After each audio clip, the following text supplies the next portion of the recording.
हरे कृष्ण कृष्ण कृष्ण हरे हरे, हरे राम राम राम हरे हरे। जय गुरु, जय सीताराम। मैं नूतन रॉय, रांची झारखंड से आज आप सबों के समक्ष अपने परम गुरुदेव ठाकुर श्री श्री सीताराम दास ओंकार नाथ देव द्वारा रचित श्री गुरु महिमामृत से गुरु महिमा पर वर्णित कुछ लेकर आई हूँ। सुनिएगा। ठाकुर ने गुरु की आज्ञा का जो भक्त निर्विचार पालन करता है उसे जो गुरु कृपा प्राप्त होता है, उसी संदर्भ में एक कथा कहा है, कथा सुनाया है। सुनिएगा। गुरु नानक जी के अनेक शिष्य थे। उनमें अंगद नाम के एक शिष्य को वे अत्यधिक स्नेह करते थे।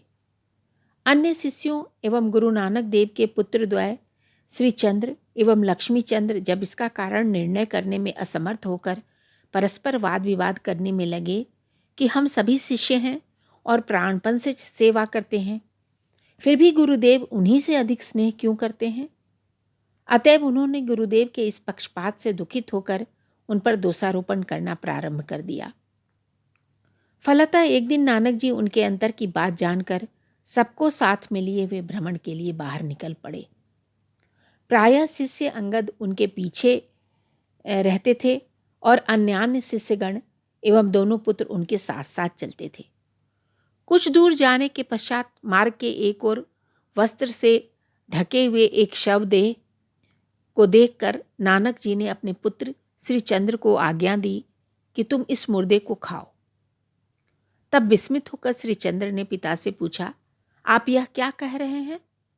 उन्होंने कहा, मैं तुम्हें इस मुर्दे को खाने के लिए कह रहा हूं। पुत्र ने कहा, ऐसा कैसे हो सकता है? इस मुर्दे को कैसे खा सकते हैं?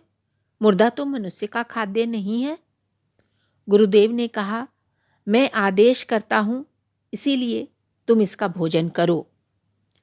यह सुनकर ज्येष्ठ पुत्र ने कहा, आदेश पालन करने योग्य होने पर हम मस्तक झुकाकर उसका पालन कर सकते हैं, किंतु मुर्दा तो सियार और कुत्तों का खाद्य है, फिर भी भला हम इसे कैसे खा सकते हैं? कहीं आपके मस्तिष्क में कोई विकार तो उत्पन्न नहीं हो गया? आप मुर्दा खाने के लिए कैसे कह सकते हैं? कनिष्ठ पुत्र लक्ष्मी चंद्र ने भी यही बात कही और अन्य शिष्यगण ने भी उसी को दोहराया। उसी समय वह प्रिय शिष्य सामने आ पहुंचा। नानक जी ने उसे आज्ञा दी कि इस मुर्दे को खाओ। शिष्य तत्काल ही उसे खाने के लिए तैयार हो गया और उसने पूछा, किस ओर से खाऊं गुरुदेव? नानक जी ने कहा, जिधर से तुम्हारी इच्छा हो उधर से खा सकते हो। यह सुनते ही अन्यान्य शिष्यगण अवाक होकर दोनों ओर ताकने लगे। इतने में ही प्रिय शिष्य ने तत्काल स्वभक्षण करने के लिए उस पर से वस्त्र उठाकर देखा तो वह शव था ही नहीं, हलवे से बनी हुई एक मनुष्य की मूर्ति थी। अतः शिष्य प्रसन्नचित्त से हलवे को खाने लगा।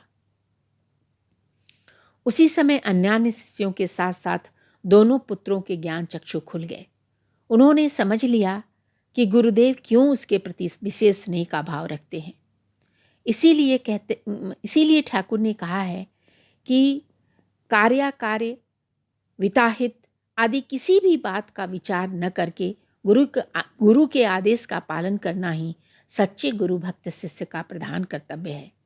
और जो गुरु के आदेश का पालन करता है उसे गुरुदेव क्या देंगे ये हम शिष्य जान भी नहीं पाते, सोच भी नहीं सकते। जय गुरु, जय सीताराम।